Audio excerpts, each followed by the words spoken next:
अब आपको सीधा लिए चलते हैं महाराजगंज, जहां 208 करोड़ की योजनाओं की शुरुआत हुई है और सीएम योगी आदित्यनाथ संबोधित कर रहे हैं।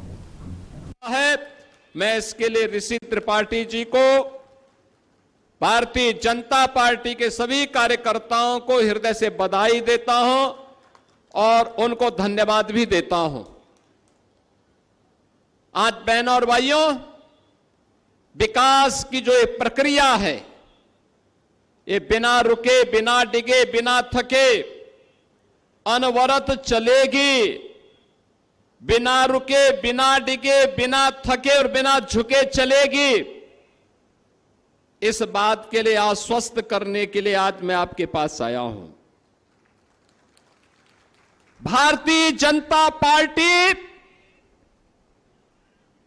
1980 में बनी। भारतीय जनता पार्टी बनने के बाद पहली बार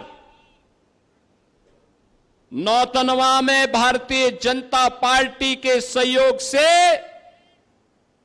नौतनवा विधानसभा सीट पर कमल और भारतीय जनता पार्टी के सहयोगी प्रत्याशी की विजय हुई।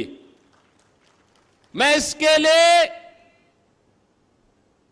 नौतनवा विधानसभा क्षेत्र की जनता का हृदय से आभार व्यक्त करता हूं और उनके उसी कर्ज को भुगतान करने की दिशा से जो भी प्रस्ताव मेरे पास यहां के लोकप्रिय विधायक के द्वारा और लोकप्रिय सांसद जी के द्वारा दिया जाता है, मैं उसको तत्काल स्वीकृति देता हूं और नौतनवा विधानसभा क्षेत्र विकास के पथ पर तेजी के साथ आगे बढ़ता है। आज आपने परिवर्तन देखा होगा और ऐसा तो नहीं है कि ये मुझसे कोई छुपाई हुई बात हो। मैं तो यहां पे आता ही रहता था। जब मैं सांसद था तो मेरे लिए महाराजगंज जिला ऐसे ही था जैसे गोरखपुर संसदीय क्षेत्र का कोई भाग हो।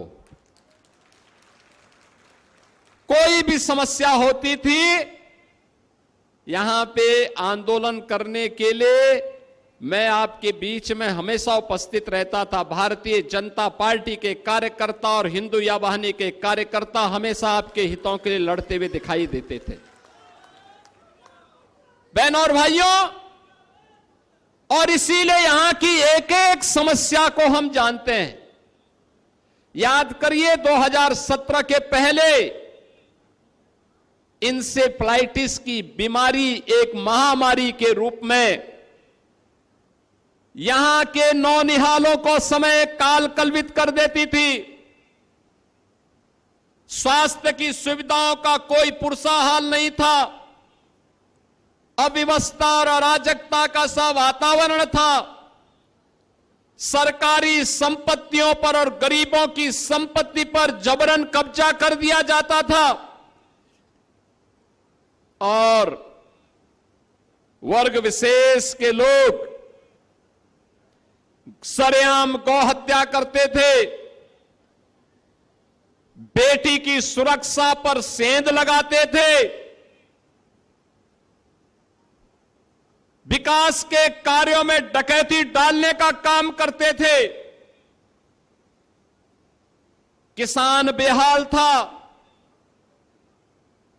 नौजवान परेशान था, बेटी असुरक्षित थी। नौकरी और रोजगार के अभाव में यहां का नौजवान प्लान करने के लिए मजबूर हो जाता था। बहनों और भाइयों, आज मैं कह सकता हूं ये डबल इंजन की सरकार प्रधानमंत्री मोदी जी के मार्गदर्शन और नेतृत्व में जब से काम करनी प्रारंभ की है, तब से आपने देखा होगा महाराजगंज में भी परिवर्तन देखने को मिला है।